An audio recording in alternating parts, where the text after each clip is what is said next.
There we go. All right. First and foremost, I want to say, call halal Yahweh Ba'Shem Yahweh Shai. So all praise to the Most High God. The name was only begotten Son of the world, ignorantly called Jesus Christ. Man, I'd be remiss not to say that every time I get on this live stream, for how benevolent of a power this our God is, right? So I know y'all see the title. The pseudo Christian apologists are back at it again with the shenanigans. And it's another one of our elders, most likely from the tribe of Judah. You know, the tribe of Judah is known for just, especially our elders are known for letting Israel down and perpetually disagreeing with the truth. Even when Esau himself tells you the truth, here you are denying it and being outright deceptive about it. Because I'm on a lot of Facebook groups with Christians and Hebrew Israelites debating sin points, eschatology debates, salvation debates, legalism debates. And one of them I saw this one guy drop this video in about how Hebrew Israelites are wrong about Deuteronomy 28, verse 68. I was at work. I didn't have nothing to do. I'm going to click it to see what it's about. When I saw this, I'm just like, there's no way you could really be this deceptive. It's impossible you can be this deceptive of a human being, right? And say you believe in Christ, because Christ is our example. Neither was guile found in his mouth. he kept the commandments, did not defraud his neighbor, and never was intentionally deceptive. That's why guile was never found in his mouth. And perpetually we see Christians with guile, or aka trickery, in their mouth. And that's going to be exemplified throughout this whole video that we're going to react to about Deuteronomy chapter 28, verse 68. And in this video that I'm going to be reacting to, I'm going to be proving evidently that our breakdown is correct and that the Christians don't know what the heck they're talking about. I mean, newsflash, we've never seen that before. Christians not knowing what they're talking about. I mean, hey, that's why they said, like, oh, now we got to start reading the Bible because Hebrew Israelites come with the Bible. All right, so let's just jump into it. I'm gonna jump into it. I'm gonna stop it periodically and bring some scriptures out and be scholastic about things, because there's gonna be a lot of things that this man's gonna say, and you can just tell he's just taking talking points from people like the Smart Christian, Eric Mason, all these other people who think they can confound Hebrew Israelites. But in all the debates they've been in, they've been slaughtered by Hebrew Israelites on the same topics that he's trying to parakeet. So we're gonna run through all these real fast. And I pray Israel is edified. So let's go. Jim Gray is You so-called blacks, Hispanics, and Native Indians are... Well, hold. I got to say this, right, before we even start. My bad. Right, he's reacting to a white man telling the tribe of Judah that they are Israelites. He's made this whole video trying to deny what this man is telling you. This is going back to what I said before. The white man is telling y'all believe everything else Esau comes up with, but him telling you the truth, you don't want to take that. That's crazy to me, right? That's what's happening in this video. The Israelites of the Bible, according to the curses of Deuteronomy 28. And the simple fact of the matter is that my people have lied to you and the whole world about the Bible, and have sought to paint their images over your images, and to replace you in the Bible, which is your history, heritage, and culture. And that's a true statement. The so-called here it is, Esau's telling you the truth. They've taken the Bible, all the historical figures like Christ, like Job, like Isaiah, Jeremiah. If you Google any of their names, you're going to see a white man. If you Google God, you're going to see a white. Hell, if you Google the Egyptians, you're going to see white people. That's what they've done. This isn't something I've come up with. Anybody, you could stop the video right now, Google any of the biblical vocabulary words, right? You're going to find a Caucasian, which doesn't make any sense, because who's melanated then? You Google any damn near any nationality, the Philistines, right? There's gonna be white people. Everybody's white. Who are the melanated people, right? Because it's not just Black, Spanish, and Native Americans who are melanated. There's other melanated races. But no matter who you look at, they're all Caucasians. That just doesn't even work just off of the Bible defining who's what nationalities. That just doesn't work, because you're gonna have to explain who are these people. So yes, he's telling the truth right here. Now I want to go into Deuteronomy chapter 28 and read. This is Moses talking to the children of Israel after they've come out of Egypt bondage. Wait, let's stop right there. Okay. Here's the first thing that you want to take note to. Egypt bondage. And he's going to do this again. That's the first mistake that we got here. Okay. It's trying to make Egypt into bondage. The word Egypt in Deuteronomy 28:68, which he will eventually get to, means physical Egypt. And it's not. It doesn't mean physical Egypt. Even when you deal with it in context, as far as reading in Deuteronomy, I believe it's verse 17, talks about how we would never see captivity like that in Egypt again. So when you get to Deuteronomy chapter 28, this couldn't possibly be talking about the physical Egypt.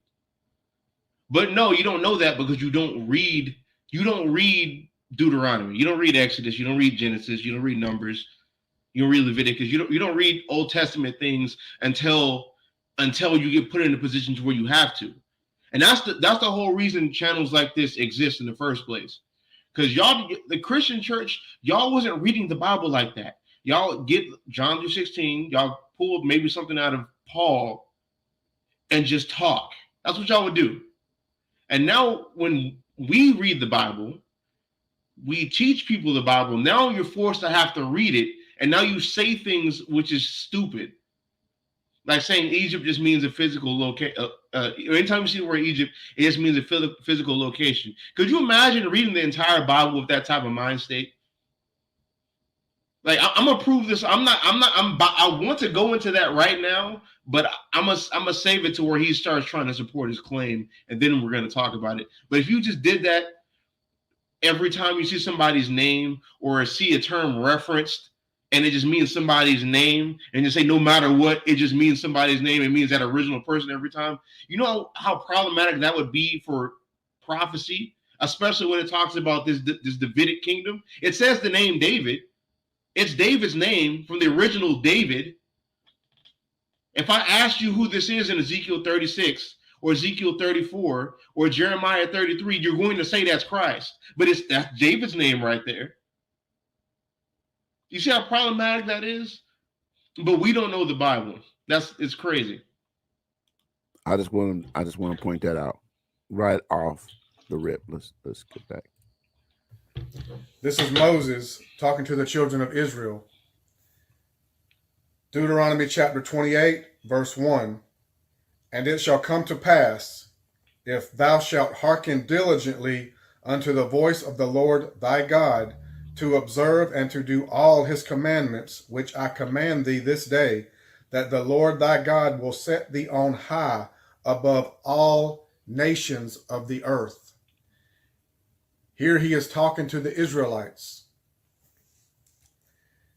The second verse, he begins to go into the blessings that would be put on the Israelites if they would keep the commandments.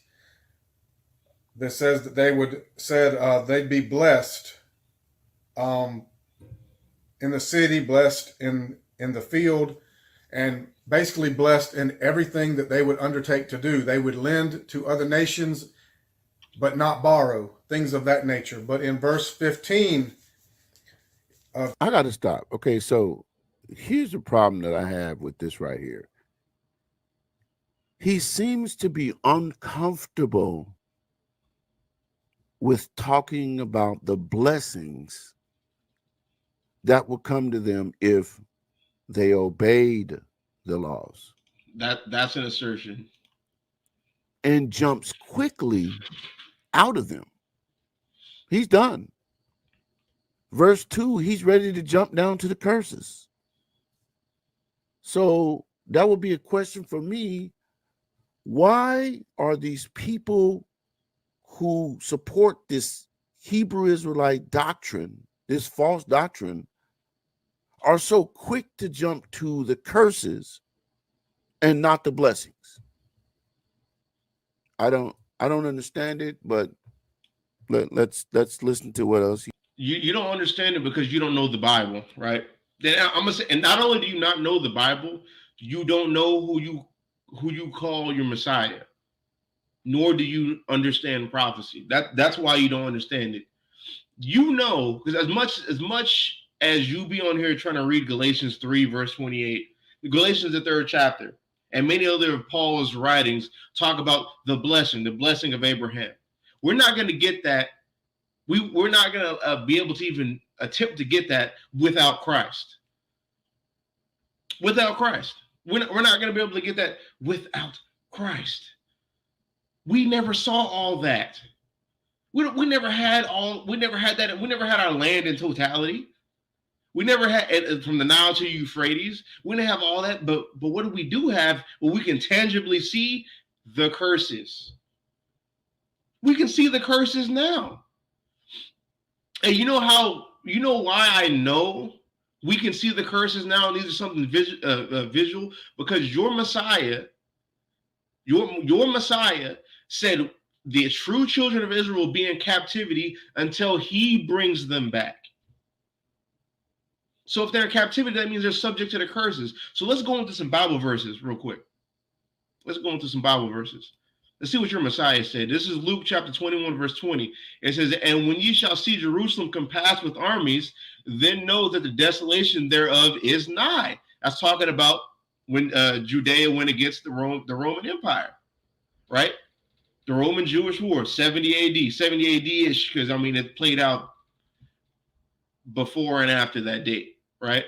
It says, "Then let them which are in Judea flee to the mountains, and let them which are in the midst of it depart out, and let not them that are in the countries enter thereinto. For these be the days of vengeance, that all things which are written may be fulfilled." What?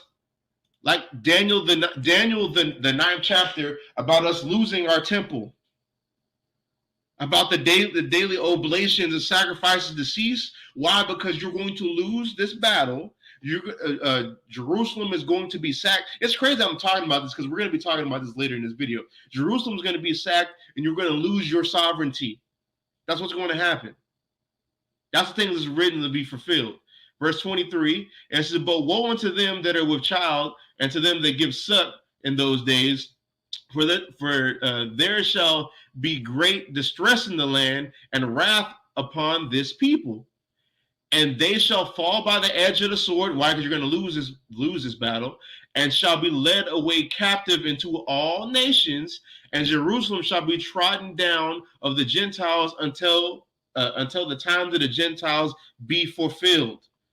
So Jerusalem is going to be, let me do this. Jerusalem is going to be trodden down by the Gentiles till the time of the Gentiles be fulfilled. That means Jerusalem is going to be occupied by Gentiles. That's how we know these people, the people who wear the small hats, are not God's chosen people. If we're going to believe in Christ, we can't believe that.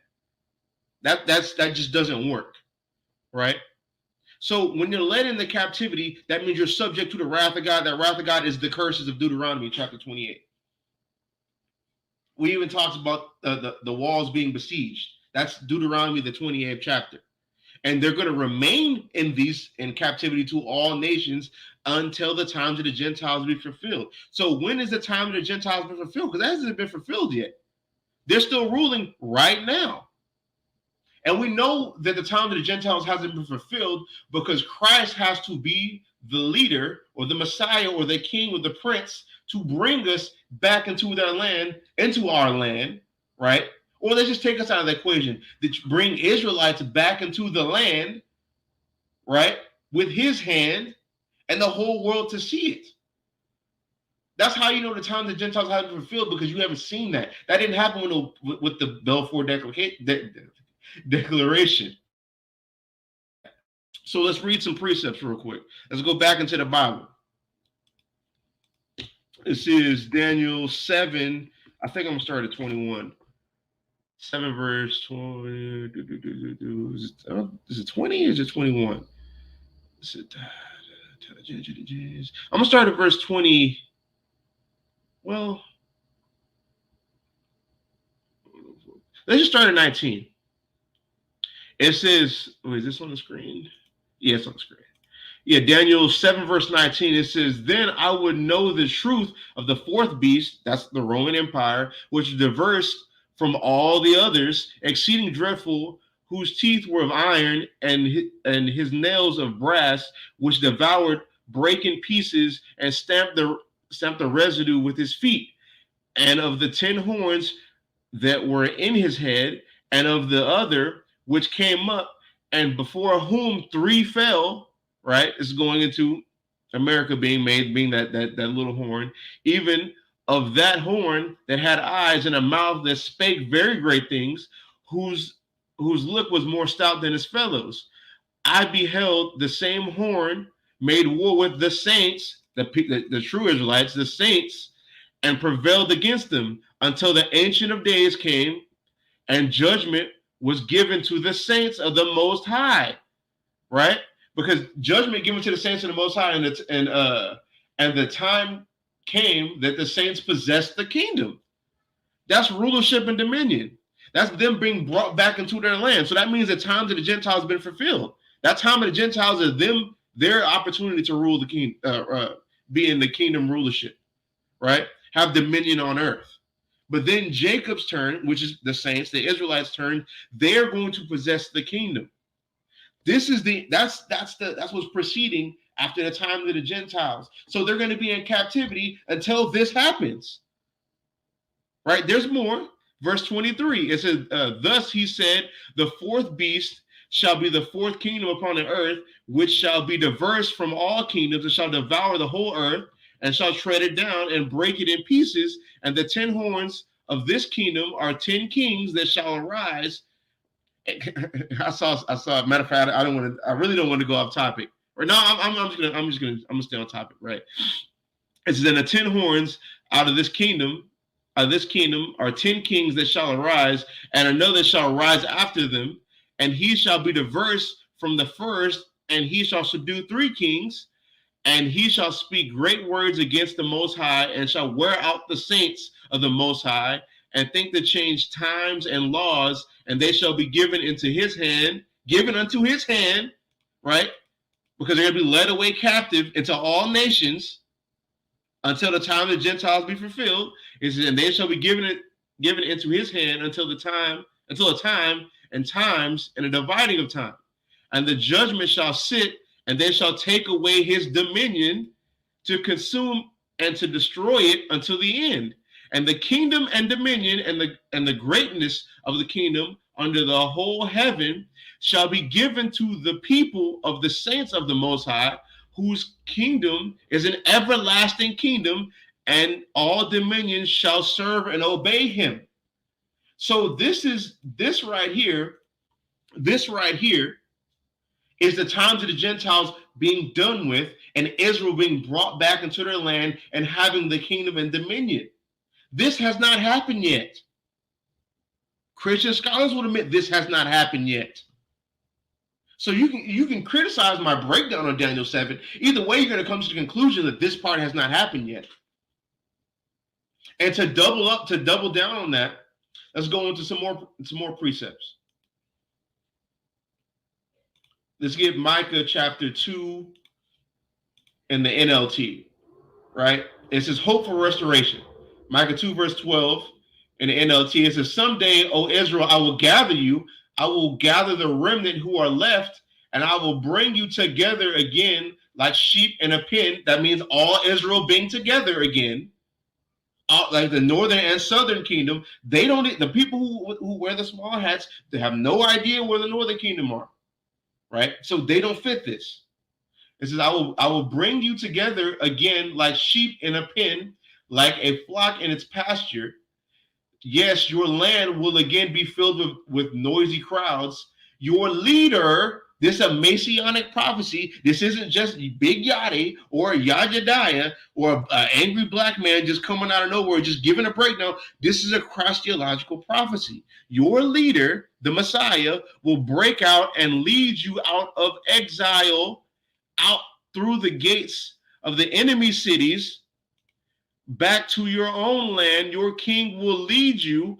The Lord himself will guide you. So for people to return back to the land, right, the times of Gentiles have to be fulfilled. Their time of rulership has to be extinguished. The Messiah has to bring Israel back into their land, right? And then what happens? You get the blessings.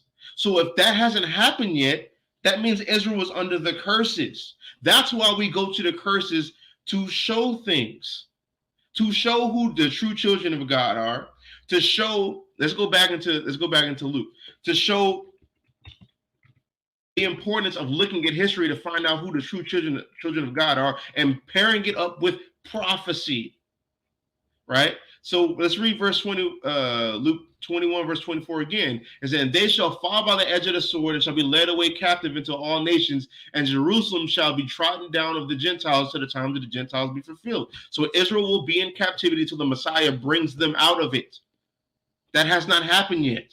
So if they're in captivity, they're subject to the curses. That's why we talk about the curses. But you don't understand things like that because you don't understand prophecy and you don't understand your Messiah.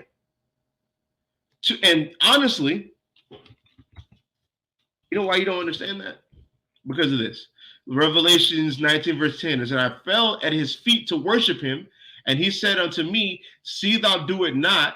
I am thy fellow servant and of thy brethren that have the testimony of Yahushua, or you call Jesus. Worship God, for the testimony of Yahushua or Jesus is the spirit of prophecy. That's why Hebrew Israelites will always have a more cohesive and fluid breakdown of the Bible, because we work from the prophecies into the New Testament. It all works cohesive and it harmonizes, but y'all's doesn't. That's why you say the shenanigans that you say. Y'all don't have that spirit of prophecy. Y'all disagree with prophecy in every opportunity. I watched the video he dropped today with vocab. They're saying, they're going to go into captivity. But the scriptures say Isaiah 50. I'm going to talk about Isaiah 56 in a later date, right? His vocab's breakdown on Isaiah 56 is horrible. It's horrible, right? That's why you just accept things, whatever he says, as fact, right? Because y'all don't have the true spirit of prophecy. So now Isaiah 56 is now about to trump Isaiah 61, Isaiah 60, Isaiah 14, all the prophecies concerning captivity of the nations. That's not about to trump that. No, there's an order of prophecy, and there's a way things work biblically. Because if you hold to that understanding, the Bible's going to contradict, God is going to be a liar, and both of those things cannot exist for you to have the true breakdown. That doesn't work, right? So your Messiah is the reason, what your Messiah said is the reason why we focus on the curses, because that's what we're living in. That is what we see, right? And it shows you who the truth, like I made a video a while back about the the only true Israelite DNA test is the curses. Because if we know we're led into captivity, right? Or let's just take us out of the equation, because they say we want to read ourselves in the Bible. Israel is going to be in captivity at this time until Christ comes back. To identify who the true children of Israel are, we go to Deuteronomy 28, verse 46. And verse 45 is, moreover, all these curses shall come upon thee and shall pursue thee and overtake thee till thou be destroyed, because thou hearkenest not unto the voice of the Lord thy God to keep his commandments and his statutes, which he commandeth thee. It says, and they shall be upon thee, the children of Israel, for a sign and for a wonder, and upon thy seed forever. So these are things that will be visual. These are things that you can see to be an identifier of who the true children of God are. This is why we focus on the curses, because you need to know who the true children of God are, because it's been prophesied that the Lord's made a covenant with them and them alone. Let's go to Isaiah 59. Isaiah 59, verse 20. It says, and the Redeemer, y'all know that y'all will admit, Christians even to this day will admit the Redeemer is Christ. And multiple passages in the New Testament even says that. The Redeemer is Christ. Isaiah 59, verse 20, it says, and the Redeemer shall come to Zion, and unto them that turn from transgression in Jacob. Did that say anybody else? No. It says to those who turn from transgression in Jacob, who turn from sin in Jacob. As for me, this is my covenant with them, saith the Lord, my spirit that is upon thee, and my words which is in which I have put in thy mouth shall not depart out of thy mouth, nor out of the mouth of thy seed, nor out of thy mouth of thy seed's seed, saith the Lord, from henceforth and forever. So this cannot be broken. He's made this covenant that he will send this covenant with Israel, that he will send a Redeemer to Zion. And here comes Christians trying to now make it to where Paul, y'all's Messiah, is now opening this up to everybody, right? When he doesn't even say that, because looking at one of the main places they will go to is Romans the 12th chapter, Romans the 11th chapter about the grafting in process. Now, when you read this, you can see how it would look. And for somebody who's unstudied, right, it would look like it's being brought unto everybody. But when you look at the conclusion in verse 26, he's saying the same thing Isaiah said. And the conclusion of the grafting in process, and so Romans 11, verse 26, and so all Israel shall be saved, as it is written, there shall come out of Zion the deliverer or redeemer, and shall turn away ungodliness from Jacob. For this is my covenant unto them when I shall take away their sins. There is possessive. So if we see all these things pointing to Israel, it's imperative to know who they are. How do you know who they are? Through the curses. And they will evidently be on them because the Messiah hasn't delivered them yet. That's why people talk about the curses. And it's funny, I saw today this moron John, I think John Boyd, right, that rapper, talk about, it's just 2012. Only thing I've heard is the curses in Esau. That's somebody who doesn't read the. I'm gonna say it blank, just straight, flat out for people to understand. That's somebody who doesn't read the Bible, because the curses is visible throughout the entirety of the Bible, right? When you see Israel going into the Babylonian captivity, result of the curses. Persian captivity, result of the curses. The Greek captivity, the Roman captivity, the captivity we had to the Hamites in Africa, as pursuant to Revelation 12 about that place has been prepared for us, right? We were subject to certain of the Hamites, and then the Americas with Spain, Portugal, all them. All that as a result of the curses to show you who you are, to show you what you need to do. That's a main crux of the Bible. So of course you're going to hear that. And of course you're going to be hearing about Esau, because Esau will be the last ruling power. And we don't even need the Apocrypha, because people go to and I even go to it too. 2nd Ezra 6 verse 9, but a Christian's not going to take that. But there's other parts in the Bible where you see, like, what is that? Lamentations 4? Is it 4 and 22? Or is it 3 and 22? 4 and 22.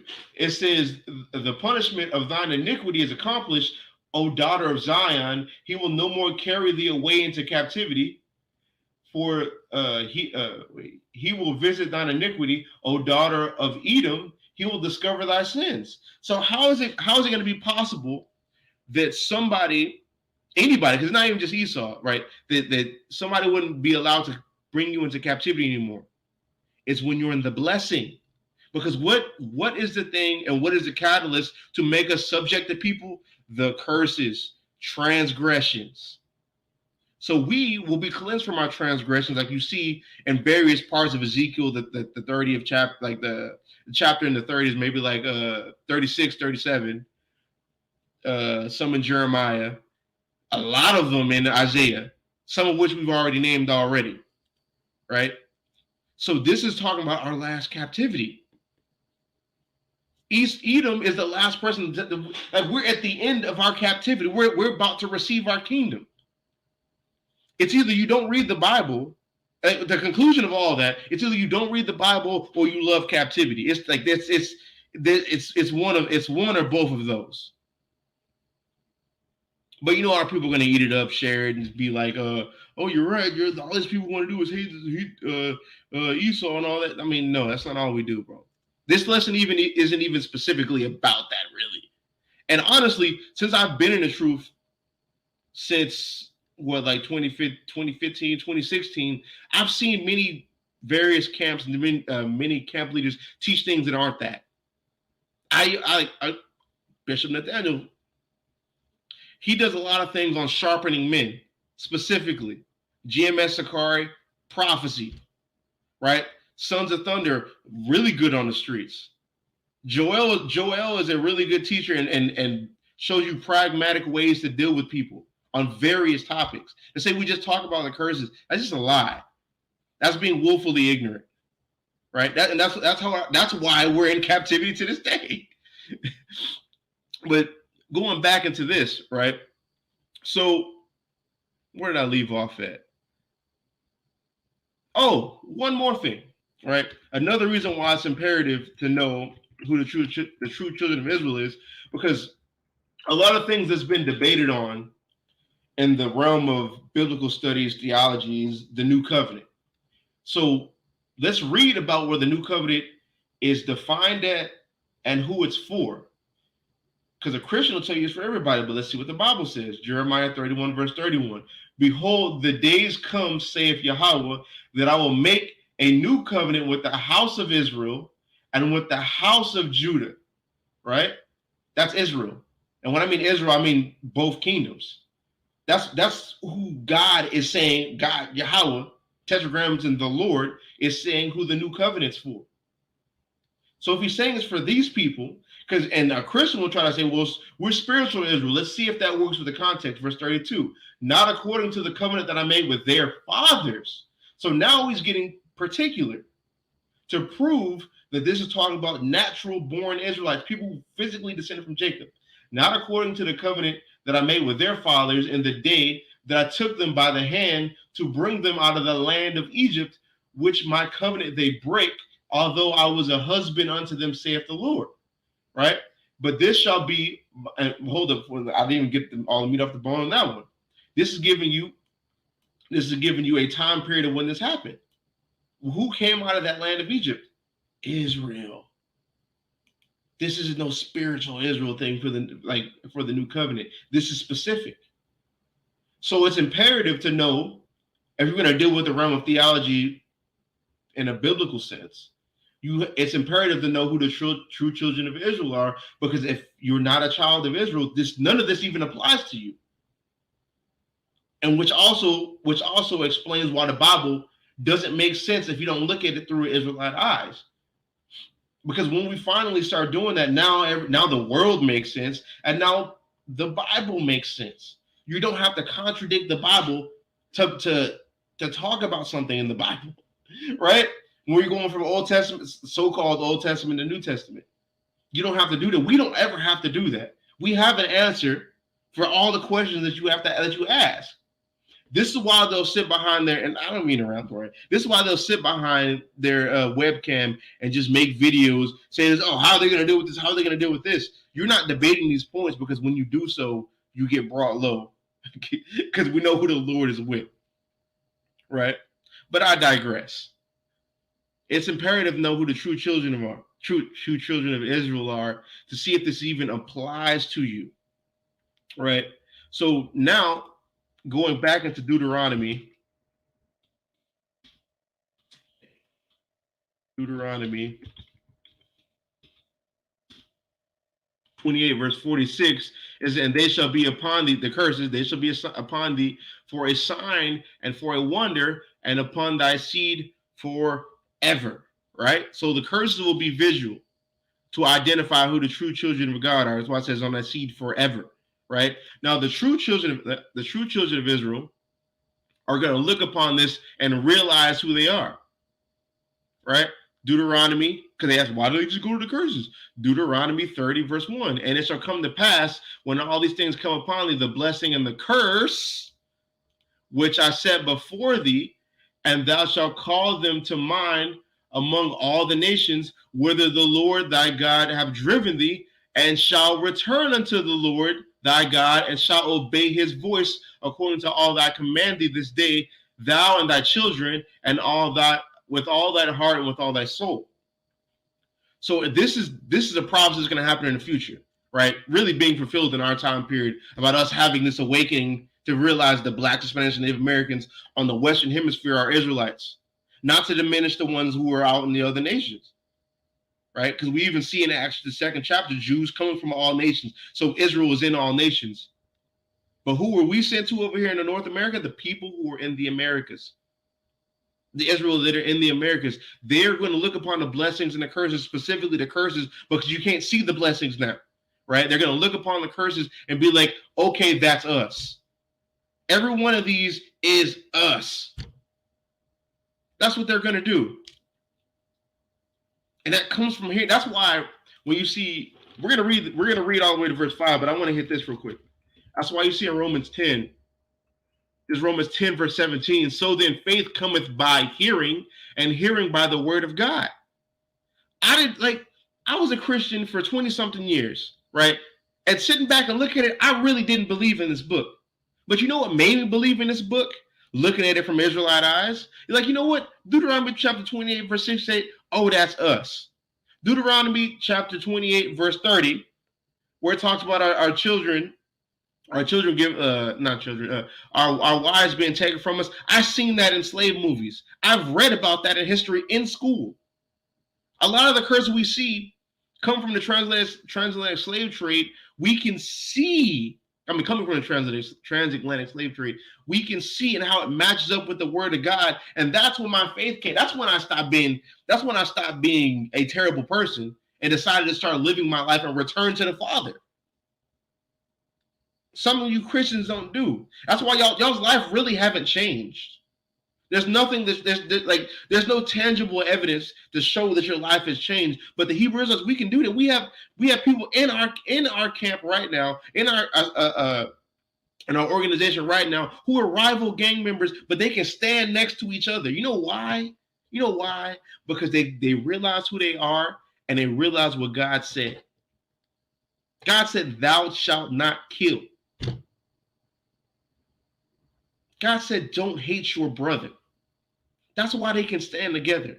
In Christendom, that none of that matters no more. You can do whatever you want. That's why a gang member, a blood gang member, and a Crip gang member, or GD, all the rest of the gang members will have a chain, a Caesar Borgia chain, a white Jesus chain on, while they stick their gun out of a car and shoot somebody's grandma because they missed the other gang member who also had that on.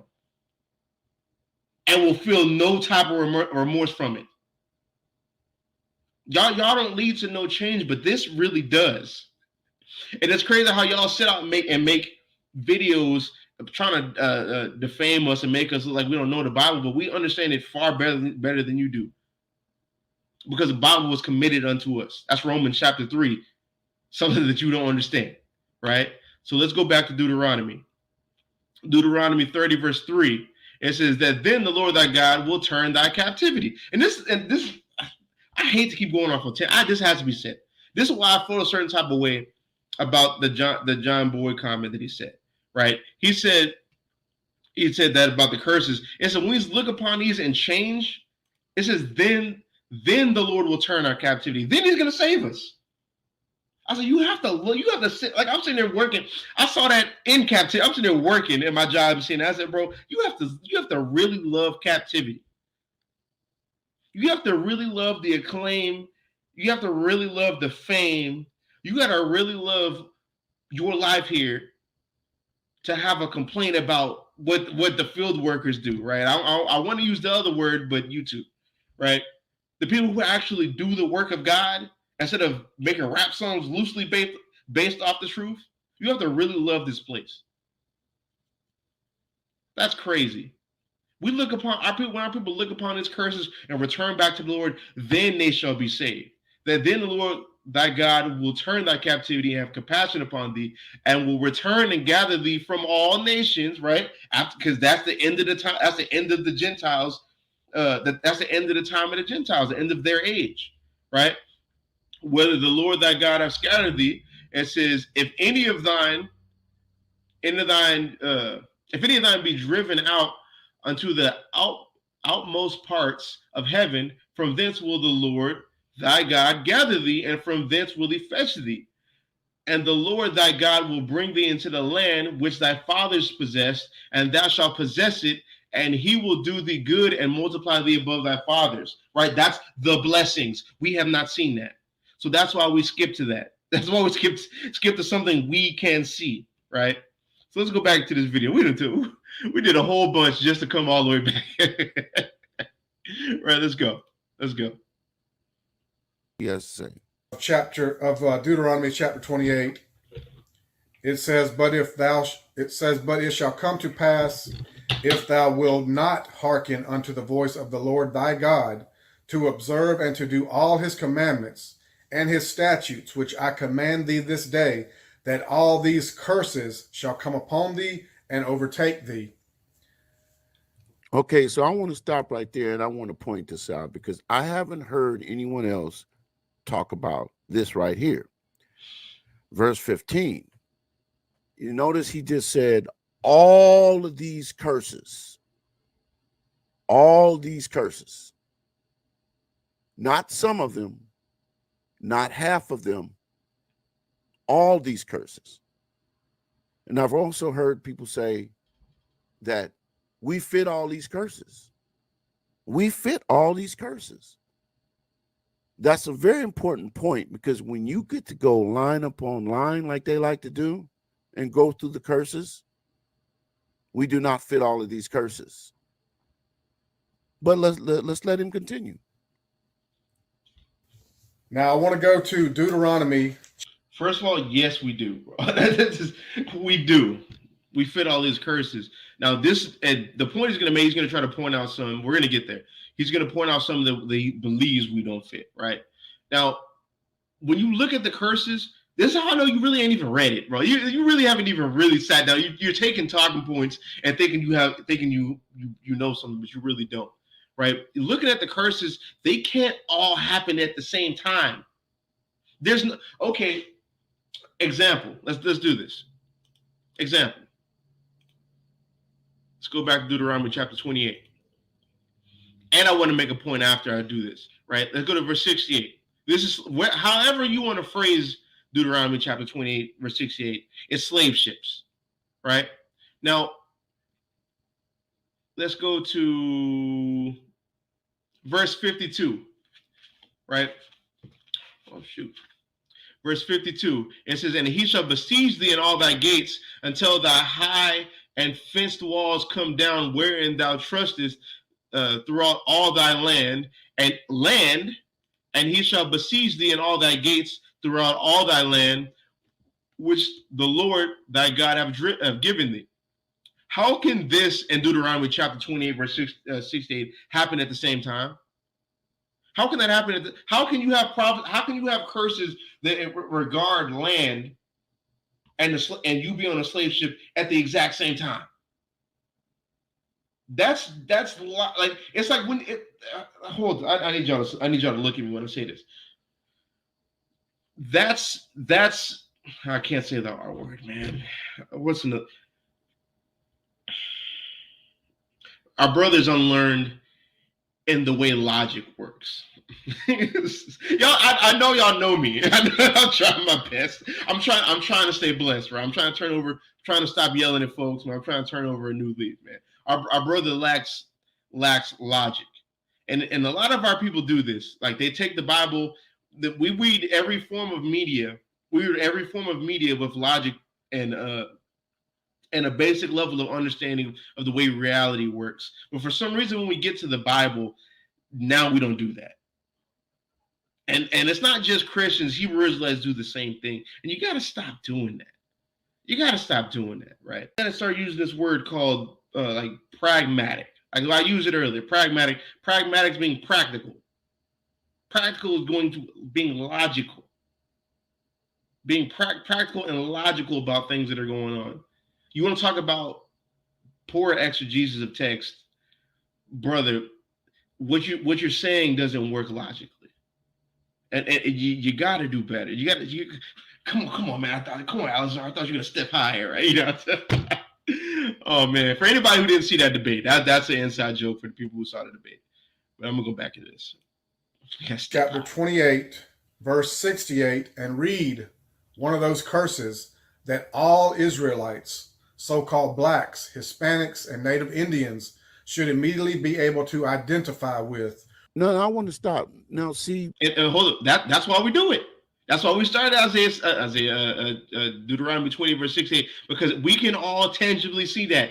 You all went through grade school and high school where they told you about slavery and slave ships. That's why we go there, so you can quickly identify who you are. That's why he did it, and that's why we do it. He said all these curses, but then immediately jumped down. See, this is my problem with Hebrew Israelite theology.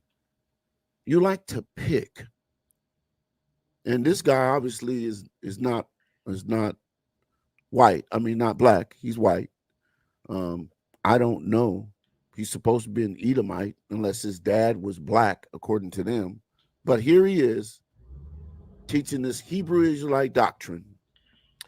He skips all the curses and wants to go immediately to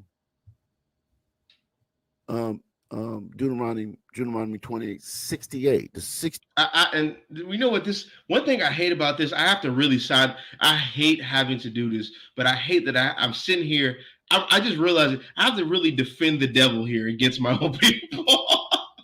that's very irritating. But we're gonna do it. Truth is truth, right? He even clarified this is one you can really identify with being a black man, or honestly being Hispanic if you look into history.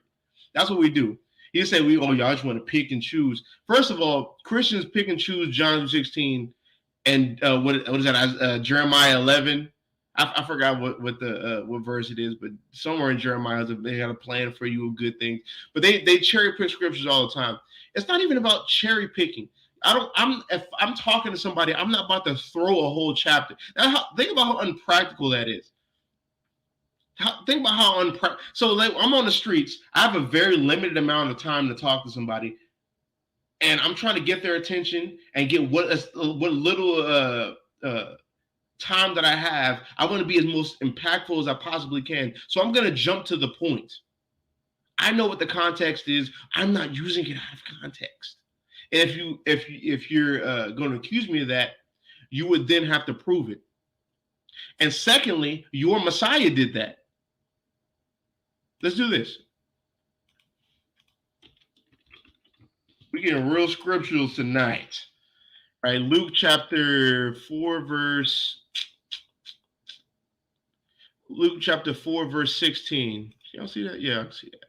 Luke chapter 4, verse 16. It says, and he came to Nazareth, where he had been brought up, and as his custom was, he went into the synagogue on the Sabbath day and stood up for to read. And there was delivered unto him the book of the prophet Isaiah. And when he had opened the book, he found in the place where it was written, it's Isaiah 61, the Spirit of the Lord is upon me, because he hath anointed me to preach the gospel to the poor. He hath sent me to heal the brokenhearted, to preach deliverance to the captives, and recovering of sight to the blind, to set at liberty them that are bruised, to preach the acceptable year of the Lord. And he closed the book and gave it again to the minister. So hold up, I need y'all to see me again. Look, brother, if you're going to rebuke Hebrew Israelites and people who want to just read a specific a portion of the text, you are now going to have to rebuke Christ. And you know why? You know what? You're not going to do that. But you won't keep that same energy with us or with yourself when you cherry pick John 3:16. Like, Christians are the biggest hypocrites on the planet, bro. It's crazy. The absolute biggest hypocrites. The 8th verse. And we're going to hear what he has to say about it. But before we do, I want to talk a little bit about that. So as you can see right here, And see, these are the curses you're gonna say we don't fit. I'm gonna break all of them down and show how we do fit them, right? After he says all of what he have to say exactly. All the ones I'm gonna prove, I'm gonna have to do it sequentially. So I'm gonna let him run them through. In verse 27, it says, the Lord will strike you with the boils of Egypt. It tells you where the boils are going to come from, one of the curses, and with tumors and scabs in the itch of which you cannot be healed. Notice it says Egypt here, a physical place, not the boils of bondage. You see what I'm getting at? You can't take something that's meant to be actual and call it figurative whenever you want to and wherever you want to. Also, if we go down to verse 36, it says, the Lord will bring you and your king, whom you set over you, to a nation that neither you nor our fathers have known, and there you shall serve other gods of wood and stone. Who is the king? As my brother so eloquently put it, Elder Mike Holloway and his guys. That's what I'm saying, Elder Mike. You're getting your talking points from Mike. Get confounded by all Hebrew Israelites Holloway. So you wonder what's gonna happen. Like that's what I'm saying. You wonder why you're in a predicament as you are right now, right? Now I didn't mean to stop him, but like you're getting these talking points from him, who's been confounded by everybody, bro. So what do you think's gonna happen? What do you think's gonna happen? And his guys. Who was the king? Because there was a king that went into bondage with them. Let's go down. Verse 53. And you shall eat the fruit of your womb, the flesh of your sons and daughters, whom the Lord your God has given you in the siege and in the distress with which your enemy shall distress you. Two things. Where was the cannibalism during the transatlantic slave trade? I've never heard of that historically. And siege is that's a war term. When did the siege happen? Again, I don't know what are we doing here. Okay. And then we're going to let him talk a little bit more, because then we get back to where he wants to go, which is verse 68. So let's let him continue to unroll this a little bit. See, like, I really want to bring that scripture out. I'm just going to say what the scripture is. Our elders have failed us, right? Our elders lack the ability to be in a position to lead us out of captivity, bro. Y'all cannot be those saviors. Y'all, it's impossible, because just like, did you even try to look and see if there were anything in history that supports the stance that you just took? Did you? Or did you just take talking points? We all know the answer to that. You just took talking points, right? So first thing before we start, actually two things before we start proving this man wrong. We don't believe everything has to happen in the transatlantic slave trade. All of this is sequential. That's ridiculous, right? It's absolutely ridiculous. We don't think everything has to happen in the transatlantic slave trade. We only talk about the transatlantic slave trade because that wasn't that far away. There's a lot of source material. There's a lot of documents that suggest the claim of us fitting certain curses in that time period when they're sequential, right? So where did we go as far as a siege, as far as our kings going into captivity, as far as the boils that he talked about?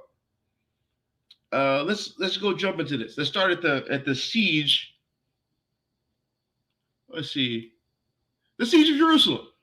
Right, the siege of Jerusalem. This is, oh, why can't y'all see that? There we go. Siege of Jerusalem, 70 AD, like I was talking about earlier.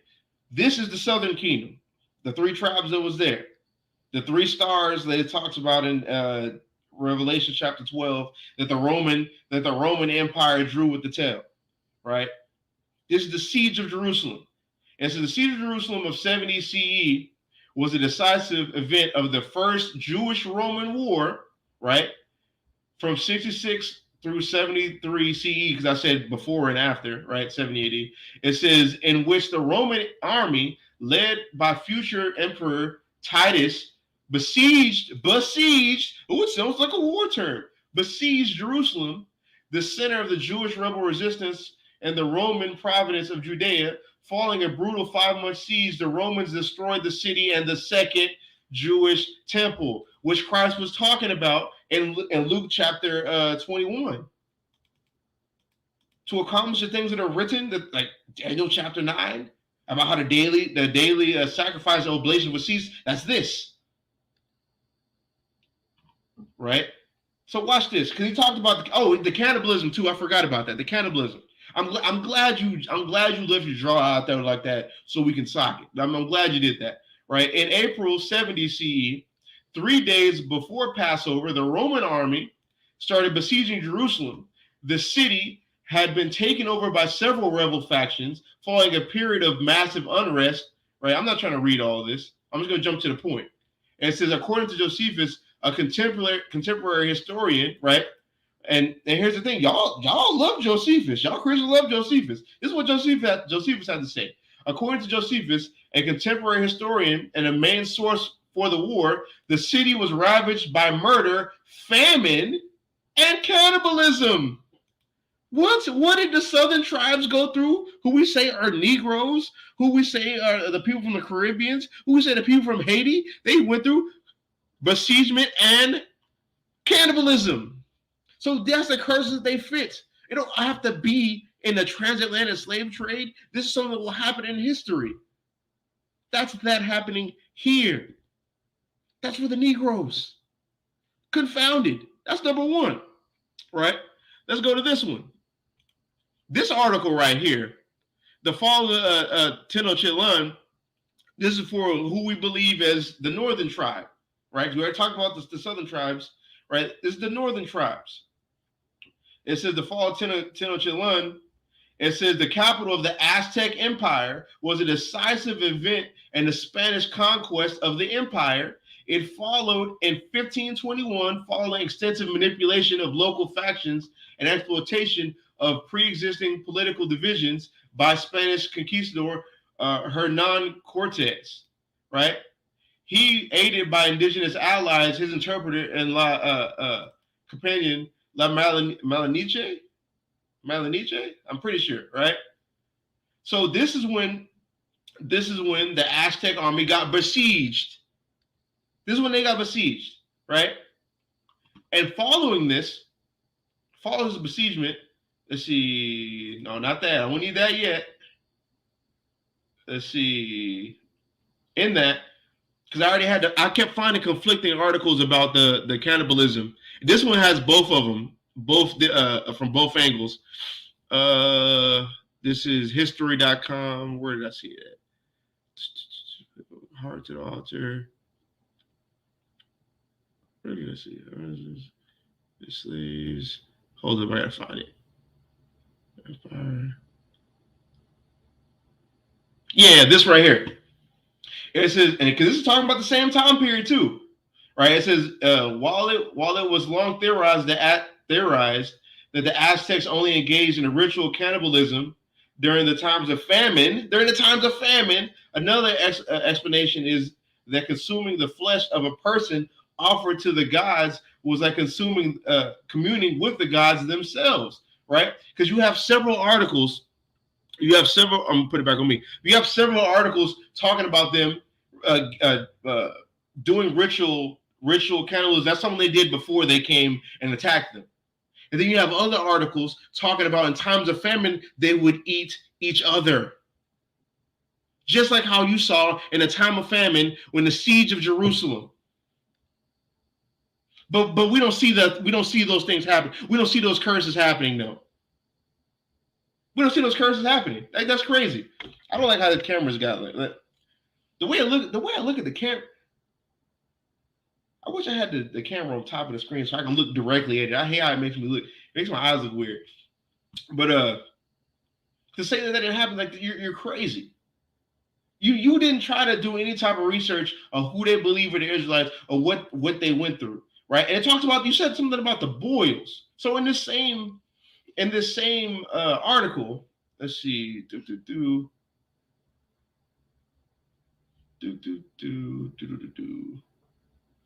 I'm gonna read to here. It says, although numerous battles were fought between the Aztec Empire and the Spanish-led coalition, which was composed mostly of I don't know how to say that. However that says, y'all can see this word. I'm not even about to try. It was the siege of Tenochtitlan that directly led to the downfall of the Aztec civilization. Oh, that sounds, besiegement, that sounds like Egypt. Downfall of the Aztec civilization and marked the end of the first phase of the Spanish conquest of the Aztec Empire. The Aztec population was devastated at the same time that was going on, sequentially, by the high mortality due to a smallpox epidemic, which killed much of its leadership because smallpox had been an epidemic in Asia and Europe for centuries.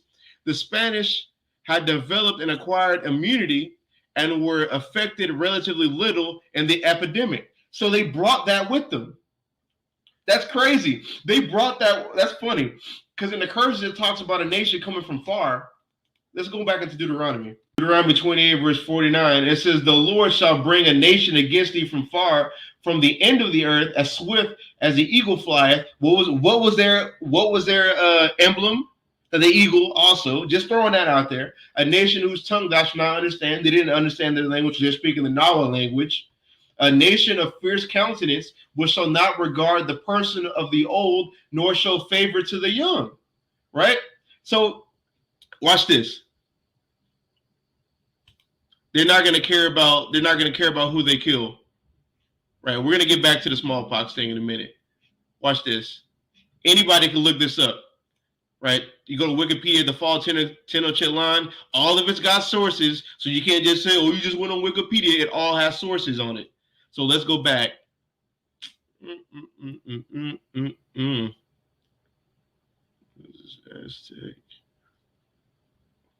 This is about to be great. I think it's near the end where it talks about the last stand. Surrender. Casualties. Watch this. Casualties and atrocities. It says 100,000 to 240,000 were killed in the campaign overall, including warriors and civilians. As many as 40,000 Aztec bodies were floating in the canals or awaiting burial after the siege. Almost all of the Aztec nobility were dead, and the remaining survivors were mostly young women and very young children. It says at least 40,000 Aztecs civilians were killed and captured. Right? It even goes down. Oh yeah, right here. It says because these people were with the Spaniards who did this, did not spare women or children. They entered houses, stealing all precious things they found, raping and then killing women, stabbing children. That sounds just like Deuteronomy chapter 28, verse 48 through 49 through 50. And when you read, because I don't feel like going through all of this article, it talks about their aqueducts and their food supply getting cut off, right? And killing their livestock, which is Deuteronomy 28, verse 51.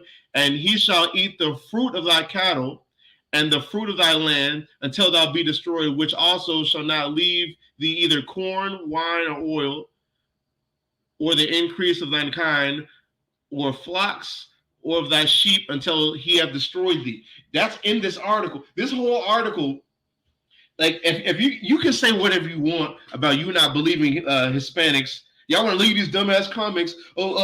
Show me how the Hispanics are Israelites. I want you to read this article and tell me they're not. This whole article is Deuteronomy 28. They fit the curse of Deuteronomy better than you Judites over here who think you know everything. Just read it. I guarantee you. This entire art, and this isn't even the only one about this, bro. But going back to proving these are sequential, they brought smallpox with them because they were immune to it and gave it to the people. Let's look what that looks like. Because you brought out the curse. You brought out the curse about the boils. Look at this. Look at that. What is that? What is that?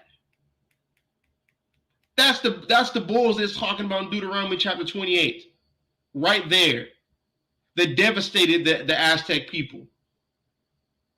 So what do we do with that information? Since we don't fit the curses. Hold up, you can't even see that. You can't even see. Hold up. I don't know. Let me see. Let me go back to this. Where is it at?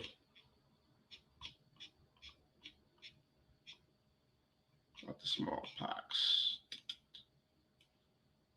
Right there. You want to talk about the boils. So where do we see this at? Where do we see the cannibalism at? We've showed it. Where's the boils at? Showed it.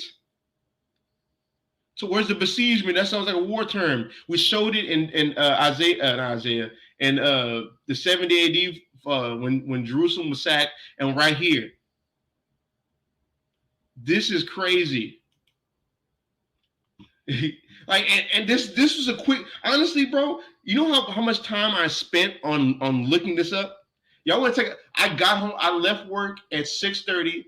Got home 6:40. Had this information 6:55.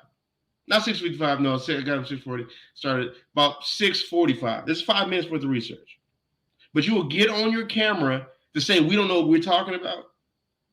When I've shown you this, that's nuts. And you want, let's top it off, because you said the king that went into captivity, right? We already talked about the last thing we were talking about the Aztec Empire, right? Aztec falls to Cortez after 3 months siege. Spanish forces under Hernan Cortez, we just read about, captured Tenochtitlan, the capital of the Aztec Empire. Cortez men leveled the city and captured their king, their Aztec Empire. And he went into what? Slavery, bro. What are you talking about? You thought we just get up, you think we just wake up every single day to go outside and lie and not be able to defend our doctrine? You were foolish. You were foolish. Watch this. The story of Taki, the Ghanaian king who led a slave rebellion in Jamaica. You want to talk about, I don't remember a king in the transatlantic slave trade. Oh, guess what? That's what time period this takes place in. Before finding himself as a slave, working hours and living in hard conditions on the frontier plantation in Jamaica, Taki, or Takai, however you want to say it, was a Fonte king from Gold Coast, now modern Ghana, right? Anybody can read this article. I'm not about to go through all that. Story of Ganga Zumba, the African man who created a kingdom in Brazil, right? Let's see. It says known as Ganga Zumba is widely known as an African royal. Can y'all see this? So I'm just going through these. Okay, yeah, y'all can see this. Right, is widely known as an African royal who escaped slavery and created a kingdom of his own in Brazil. He was the first leader of a massive runaway slave settlement, right? I'm not even going to try to say that, in the late 17th century, right? Transatlantic slave trade. Historians believe Ganga was the son of Princess, not even try to say that. It says the daughter of an unknown king in Congo. The princess led a battalion at the Battle of Mabwala, however you say that. And it says, but ultimately the Portuguese won the battle. The Portuguese killed at least 5,000 men who captured the king, his family, court officials, title holders, and more than 40 other nobles who were put on ships and sold as slaves in the Americas. You're finished. You're finished. You're like, what did Birdman say? You're finished and you're done. You're finished and you're done. So this one just honorable mention, Alfonso First of Congo. Point is proven. Point is tremendously proven. We showed you the boils of Egypt on our people and the Aztecs. We showed you the besiegement, the besiegement, right, with 70 AD, with the fall of Tenochtitlan. Showed the kings. What else we have to show? Oh, that's pretty much it. That's pretty much it. We showed all of it. Our elders have felt it. That's why the Lord didn't choose y'all to lead us out of captivity. That's why He's raising up young people to do so. Proving that you are the Israelites of the Bible. This is Deuteronomy chapter 28, verse 68.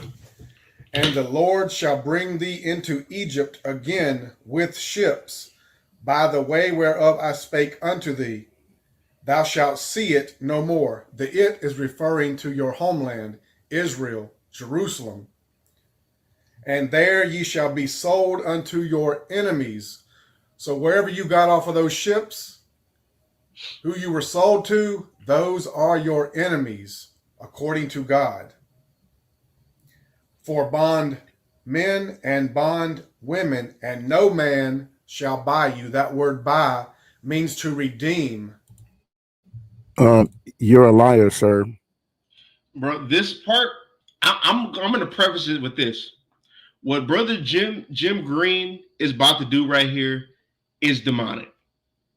What he's about to do right here, I'm going to show it. I'm going to do exactly what he did, and I'm going to show y'all the screen instead of just reading words off. What he's about to do, the way he's about to break down this word is incredibly demonic. Watch this. You're a liar. That word does not mean redeem. And I'm going to show you right now. And remember, he called this man a liar too. Remember that. So we're going to look in the Blue Letter Bible, interlinear. And interlinear is when we're looking at the original languages and the English translation in line with each other. This is how we break up fallacies, guys. Okay, this is how we do it. And you don't listen to some huckster like this who just straight out lie to you. So here's what the words say in the interlinear. It says, and shall bring thee again, the Lord shall bring thee again into Egypt, okay, with ships by the way thereof, whereof I spake unto thee no again more. This is the way it works in line. Thou shalt see it. Thou shalt see it. In other words, thou shalt see it again no more, and ye shall be sold. And ye shall be sold. Okay, ye shall be sold. Okay, we're gonna get back to that later. There unto your enemies for bondsmen and bondswomen, and no man shall buy. And of course, down here, you. He's saying that this word right here, buy, means redeem. Okay, so I just want to pause it one last time before he does what he's about to do. He's reading off the Blue Letter Bible app. I'm going to pull this up on the Blue Letter. Y'all know what I use. I've been using it this whole time, right? I'm going to pull up the exact same thing he does. Watch what he does with this word. Let's look and see what it really says, okay? Call no. See, he's not showing you. He's not showing you. He's just reading it off. He's not showing you. That's the pronunciation of the word. What does it mean? to get, acquire, create, buy, possess, to get, acquire, obtain. This is what the word means. We drop down here. Canal, primitive root, to erect, create, by extension, to procure, especially to purchase, by implication, to own, attain, even apply to cattle, teach to keep cattle. You understand what I'm saying? Here's the Strong's number for it, H7069. It's a verb that means to get, to acquire. Okay, he went to the root word after being deceptive right here. Let's look at this. I'm gonna show it on the screen. Watch this. Watch these high-level shenanigans, right? This is Quran. This is what he started reading. This is what he did, right? He said to get, acquire, create, buy, possess, to get, require, obtain. And then the next part says of God originating, creating, redeeming his people. You intentionally, bro. This man intentionally didn't read that definition. It's not even a definition, the way it's used. That's the outline. Hold on, let me bring that back. So I want y'all to see that. This is the outline of biblical use. This is how it's used. This isn't a definition, this is how the word is used. You intentionally stopped before it said of God originating, creating, and redeeming his people. You did that on purpose. You did that on purpose. It the way it's used, it literally says redeeming his people, but you got on here, read part of it, you probably didn't think it was there, and just stopped, and then just went to the root word, which isn't there. That the Quran is there. And it says one of the biblical usages is to redeem his people. That's demonic. That's evil. That literally is evil and being intentionally deceptive. And that's why he didn't show it on the screen, because if you showed it on the screen, you would have looked foolish. And you know, it gets worse. It gets worse, right? Because let's look at this. Let's look at the way it's translated. What is this right here? It's translated into redeemed. So it could possibly use as redeemed. And if we're wrong by the way we break it down, like let's just say screw all that. Boy, before we even get there, the Strong's definitions, right? One of them is to do what? Redeem. But if we're wrong about our breakdown, let's look at where the word shows up, right? It's in Genesis 4, Genesis 14. But let's look at something. Let's look at something specific. This is Exodus 15, right? Can y'all see this? I need y'all to see this, right? Hold on. Oh, y'all couldn't even see that. Hold on. Let me go back. Let me go back. I need y'all to see this. Right? I'm going to say this again, right? Outline biblical usage. He stopped before it said of God originating, creating, redeeming his people. He did that deceptively, right? Right here, it's translated into redeemed. Whether it's one time or many times, it still is translated into that at some point. So now it's up for context to now define how it's used. And Strong's, one of the definitions is to redeem. So let's look at a way it's used. Exodus 15, when Israel and Moses is singing this song after we left Babylon, after we left Egypt, right? It says, fear and dread shall fall upon them by the greatness of thine arm. They shall be as still as a stone till thy people pass over, O Lord, till thy people pass over, which thou hast purchased. Him saving us or redeeming us from captivity is him purchased. This is Quran, the same word that says buy. And you know what makes it even worse? Let's go to the context of this. Let's start at verse 13. It says, thou in thy mercy hast led forth the people which thou hast redeemed. Thou hast guided them in thy strength unto thy holy habitation. Right?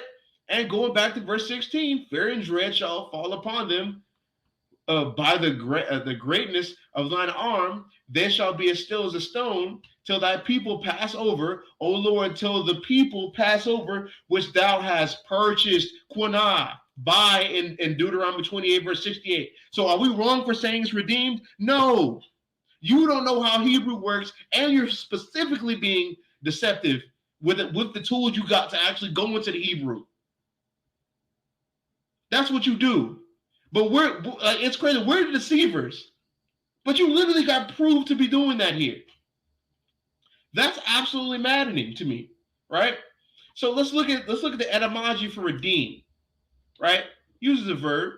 Is an early 15th century, right? To buy back, to ransom, to recover by purchase.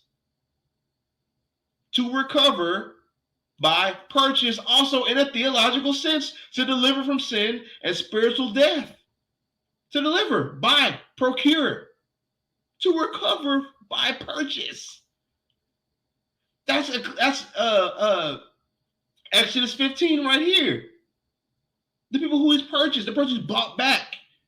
So when you read Deuteronomy 20, verse 68, that means nobody's going to redeem you. That means nobody's going to save you once I put you there. Except who? Me. Because I've done it before in Egypt. And when Moses saw that, he said the Lord purchased or redeemed us when he brought us out of captivity. To give clarity to what's going on in Deuteronomy 28, verse 68, all the way back over again. But we don't know the Bible. That's crazy, bro. Isaiah 51 and 10. This is also on a Guerrilla Hebrew shirt at urbanguerrilla.com, man. Right? It says Isaiah 51:10, art thou not it which have dried the sea, the waters of the great deep, that have made the paths of the sea a way for the ransomed to pass over? And let's look at the redemption again. What is a derivative of that? Ransom, to buy back, to recover by purchase, which you see in Exodus 15. But the Hebrew Israelites are hucksters who don't know the Bible, bro. What are we like this? Like I said before, y'all have failed this, bro. You're intentionally deceptive. And this ain't even gonna be the only time. This ain't gonna be the only time. Y'all are not fit to defend the gospel or to try to say we don't know what the gospel is, because y'all are in no boat to even try to say anything to anybody on a religious or theological sense. You're not. And it's evident. This is what it means. Not what he's talking about. You got to go to the original languages. He's not done, though. He's not done butchering. He's not done butchering this verse. Let's get back to the butchering, because it's kind of interesting.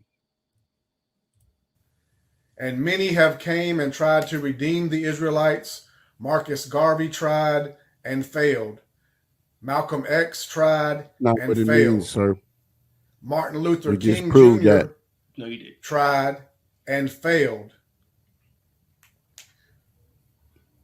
Now, as far as it says, and the Lord shall bring thee into Egypt again with ships. The word Egypt is a word that means bondage, house of bondage. What? It is a Greek word. A Greek word. Wait. A Greek word. Hey, he'd be right by that. That's the whole, this whole thing been going. You about like 15 minutes. It's like we got like 13 minutes. I got 5 more minutes in this. That's the one time this man's been right. It's a Hebrew word. Greek word, bruh. The Old Testament was not written in Greek. It was written in Hebrew, sir.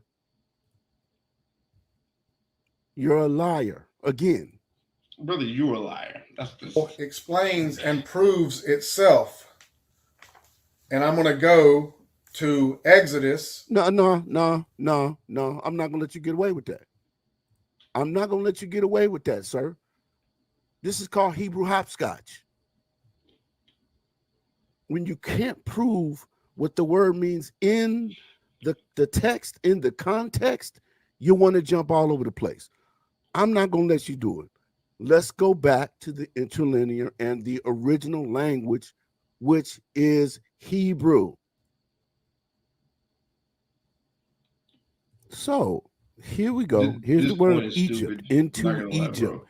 Egypt. But he's gonna be intentionally like this. Like looking at it now, as I watched the video a couple of times, it's just like, bro, you're really about to be intentionally deceptive again with the language. Here It's is crazy. Mizraim in the text. This is the word he's claiming means bondage. Let's click on the Strong's and see what it means. Mizraim. The King's KJV translates Strong's H4714 in the following manner. Egypt 586 times. Egyptian 90 times. Mizraim. Oh, bro, I just remember I said I watched plenty of times. I've been discovering new stuff. That's how you know he's being intentionally deceptive. That's how you know he went down into where it shows you what words is being translated into in the English. Why you didn't do that with Quina? You know why you didn't do that with Quina? Because you was being intentionally deceptive. Because you know that one of them definitions says redeemed, that you would have cut yourself. You see what I mean?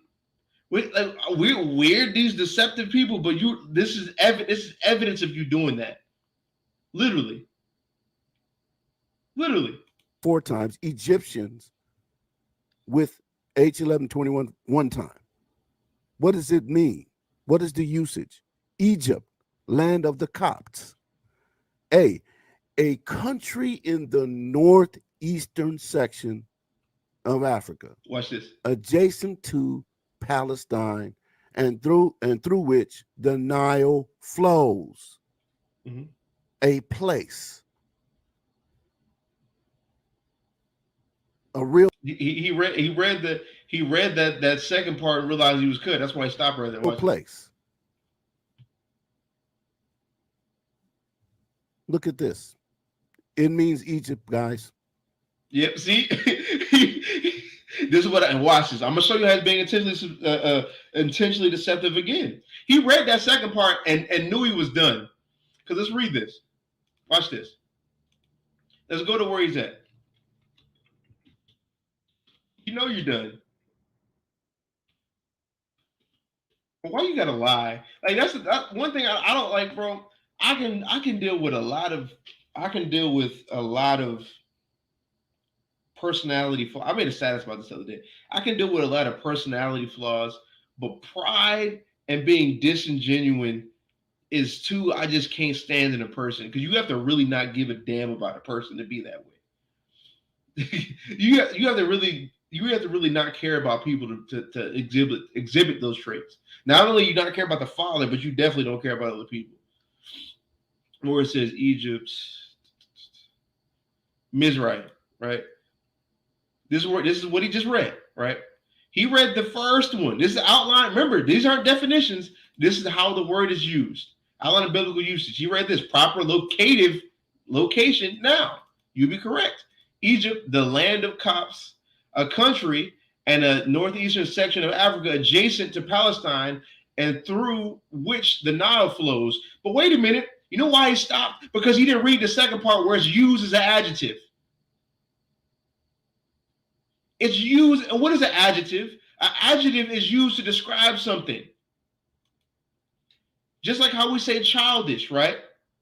If somebody's being childish, that means you're being childlike. You're giving an attribute, right? No, let's do this. Right? People, you know how people are. You know how Israel, you got to show them things. Adjective, right? A word or phrase naming an attribute. Does that mean that's the real thing? That's like a title, an attribute. It says added or grammatically relative to a noun to modify or describe it. To modify or describe it. So as long as this word is used in an adjective form, you're really cut.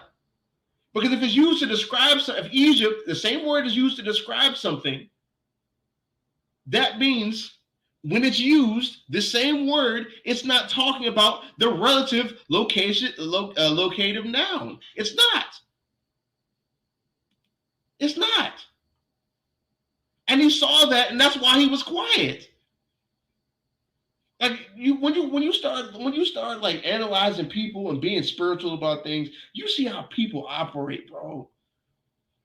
And you know, it's like when you realize that pause when you know you really lying, bro. But that pride of I want to say, master, it just freaking hardens your pineal gland, and it makes you be illogical, right? It makes you be illogical and disingenuous. It's used as an adjective. So you're really cut there. But going back, let's go back. When you look at the root of it, makes it even more problematic. Put the problematic in the it's problematic, man. I gotta have a show called It's Problematic or something like that. I'll figure it out, right? It gets more problematic when you look at it because the word is equivalent to like a siege or entrenchment, right? A siege or entrenchment is equivalent to what we saw in the siege of Jerusalem, or the fall of Tennessesse, or the siege of Tennessesse, right? That's when you're stuck in your town, you're confined, it's confinement. That's why when you look at the word back in its original form, as far as an adjective, it means double straits.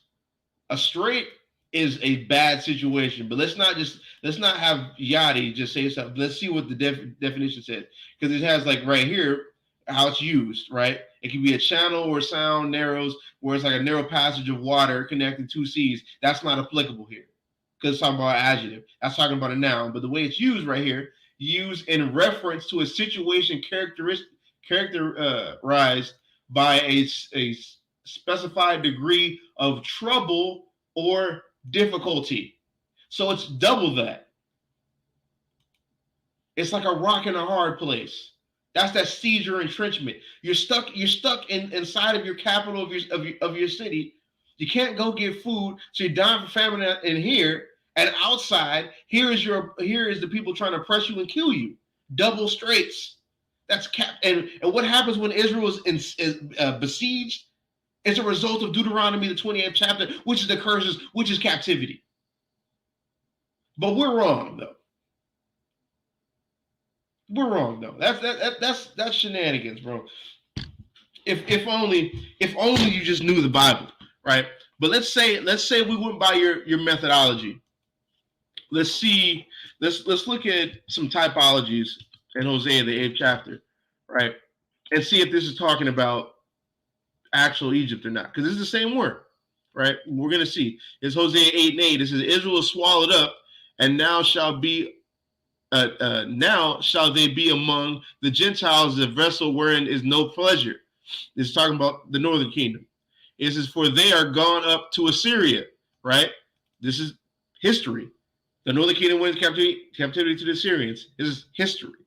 For they are gone up to Assyria, a wild ass alone by himself. Ephraim hath hired lovers, right? Now let's jump down, because they went to Assyria. Watch this.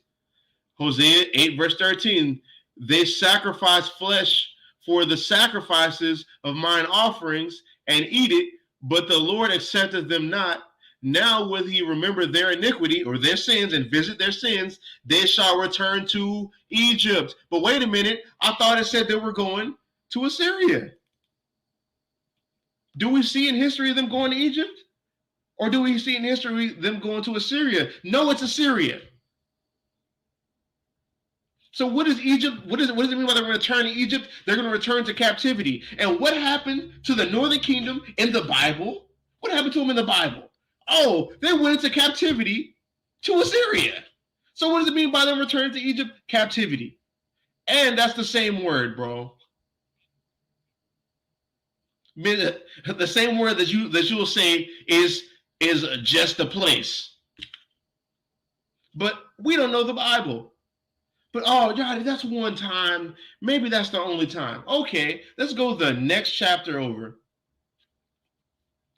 It says, they shall not dwell in the Lord's land, but Ephraim shall return to Egypt, and they shall eat unclean things in Assyria. What does that mean? They're going to go into captivity again.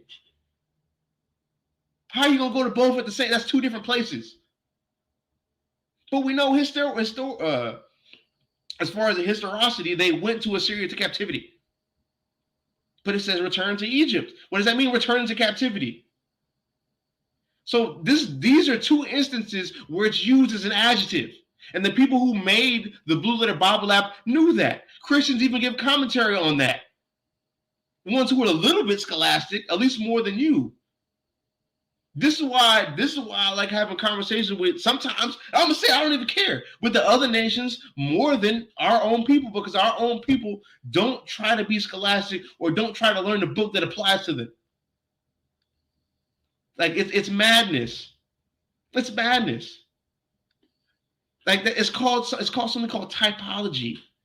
You probably could have brought this to vocab, right? You probably could have brought this for vocab, and he would agree with you. That's what's crazy about it. That's what's absolutely crazy about it. And just imagine if we read the Bible like you. Let's do another typology. Isaiah 44:1, right? It says, "Yet now hear, O Jacob," right? Yeah, y'all can see. "You hear now, O Jacob, my servant." Let's see what the word for Jacob is there. It says Jacob, hill holder or supplanter. This is literally Jacob's name. Translated into Jacob 349 times. This is his name. So if we're going to go by, if we're going to employ your logic by saying that, oh, it's translated into Egypt or Egyptian, so it must mean regular Egypt. So this must mean, if we're going to employ your logic, this must mean this is the actual Jacob. The one, the one that's been dead for a long period of time before Isaiah is even written. This has to be talking about him, right? It says, yet now hear, O Jacob, my servant, and Israel, whom I have chosen. Thus saith Yahweh, that made thee and formed thee from the womb, which will help thee. But wait a minute. That word, that's the actual Jacob's name. How is he going to help Jacob if he's dead? That doesn't work. The Bible uses a lot of typologies for Assyria, for Egypt, for Jacob, for multiple nations. You even have one where Egypt is referenced to freaking Edom. Like you don't know the Bible, bro. Especially like Hebrew words use a lot of typologies, man. But just imagine if that's talking about the real actual Jacob. Like Abraham, Isaac, and then Jacob, that Jacob.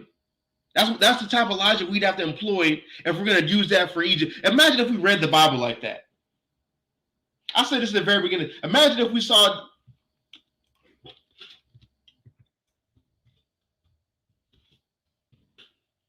Imagine we read the Bible like that. Watch this.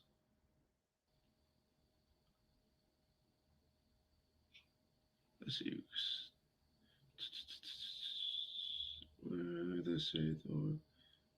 Right? Because like here's the thing. This is going to be problematic for you. This is David. This is David's real name in the Hebrew. This is regular David. You got on camera today and scoffed at the idea of reincarnation or regeneration, how we teach it, right? You employ the logic that if somebody's name is in Hebrew, that's talking about that specific person or that specific place, right? This is David's name in Hebrew.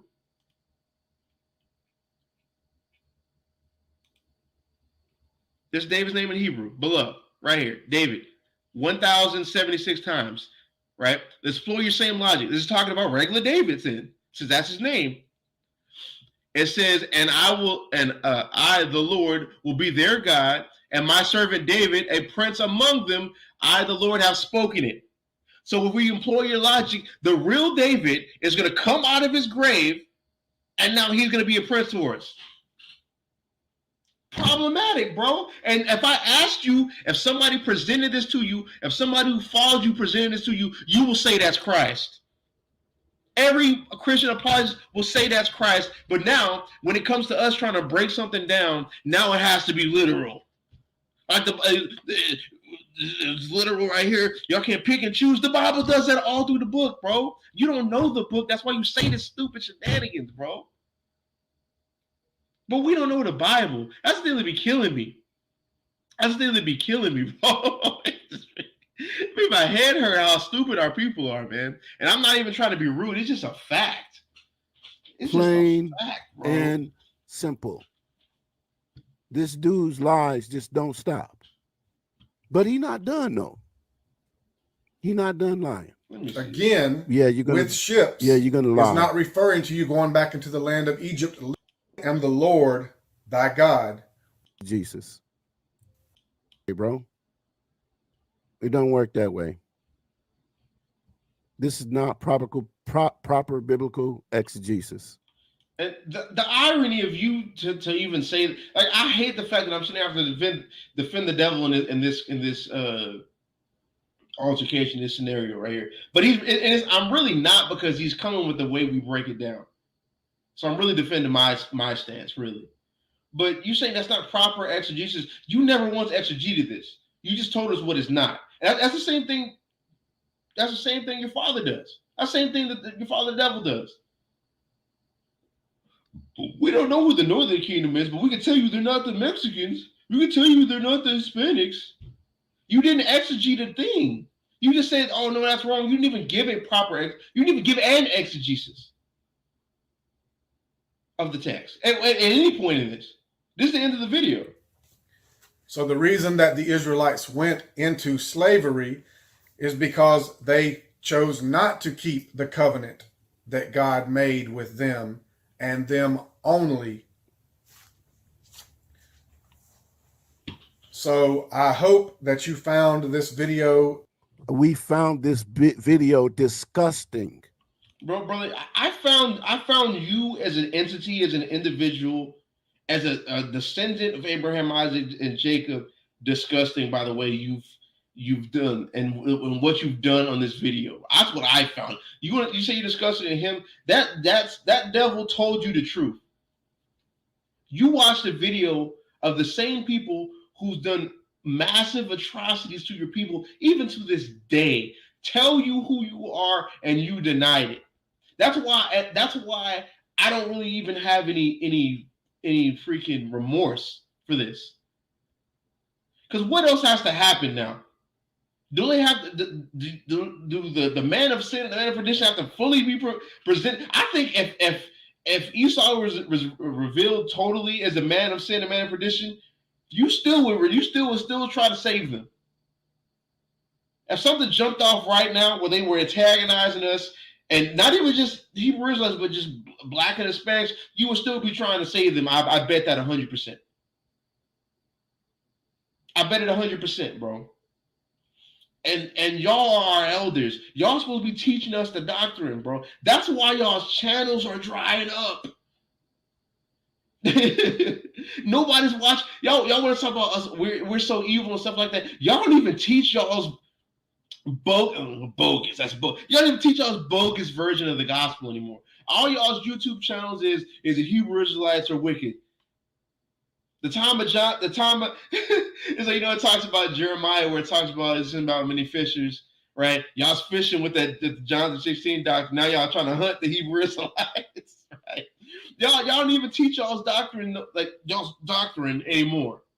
It's now we're about to just make hold up.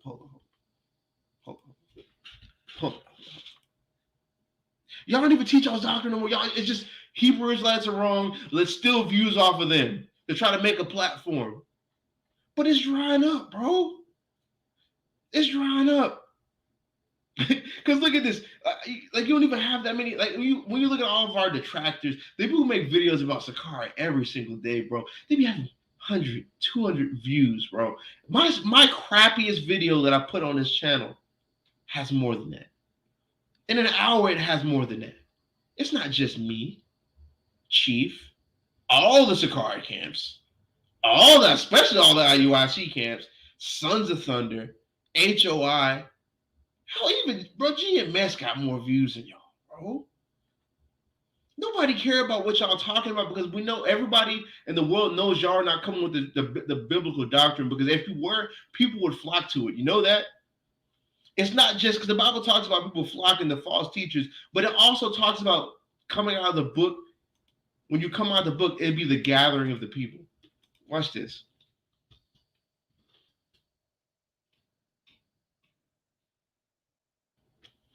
Yeah, Isaiah 34:16. Seek ye out of the book of the, hold up. You see that? Yeah, I see it. Isaiah 34:16. Seek ye out of the book of the Lord and read. No one of these shall fail, none shall want her mate. For my mouth hath commanded, and his spirit it hath gathered them. So if y'all was coming with the actual breakdowns, right? If y'all was coming with the actual breakdowns, people would watch this. Nobody's watching what y'all are doing. Nobody cares. Y'all make these videos and try to siphon views off of us to do all this, and just for us to really throw y'all a bone. Y'all only exist because of us. Y'all are like the Canaanite woman who got the scraps from Christ. We out here we're getting the bread. We're dispensing the bread to the people. Y'all are getting the crumbs. Relish in that. Relish in your role, because the Lord is not about the Lord ain't pushing that forward. And you know why? Because God is with us. And if y'all really wanted to be biblical about it, let me find the scripture real quick. Yeah, Acts 5:38. It says, and now I say unto you, refrain from these men and let them alone. For if this counsel or this work be of men, it will come to naught. Right? Because y'all think we just coming out with our own breakdowns. Y'all think we just saying whatever. You think we just not qualified. Y'all, Michael Brown somehow, not Michael Brown. Yeah, Dr. Brown, right? Cut chief. I mean, man was shuffling his papers, right? Say you want to say he cut chief. You want to say we just making up our own doctrines, got poor exegesis, right? Just let us alone and let us do what we got to do. Why you got to make videos about us? It'll come to naught if it's of men. But watch this. But verse 39. But if it be of God, ye cannot overthrow it, lest happily ye be found even to fight against God, and that's what you're doing. You're fighting against God, bro. You can't sit there. Let me put the camera back on. Put the camera back on. You can't see how there's a new camp. Even Vocab Malone said it today on his little live stream with old dude I'm talking about, the Jim Green guy, right? Said that I expect a lot of growth. I expect all this stuff. I expect them to continue growing. You don't think that's for a reason, man? You don't think that's you think this is just happening to happen, bro? This ain't just happening to happen. The Lord is waking up our people to bring us back into who we are so we can be saved. And it's also coinciding with it's us waking up and finding out who we are through the celebrities and through the people who actually do the work on the streets like how Christ did, right? It's also coinciding with the fall of Babylon the Great. With the Persians and the Medes, and you know what I'm talking about. I'm saying it, I'm using code words, right? So YouTube don't get me, right? So the Medo-Persians take down Babylon again. Isaiah, Jeremiah 51. It's all coinciding. No one, you think this is a coincidence? This ain't no coincidence. This is of God, bro. Keep God in your life, man. That's the problem with y'all. Don't keep God in y'all's life. But with that, I'm gonna say, call halal Yahweh by Shem Yahweh.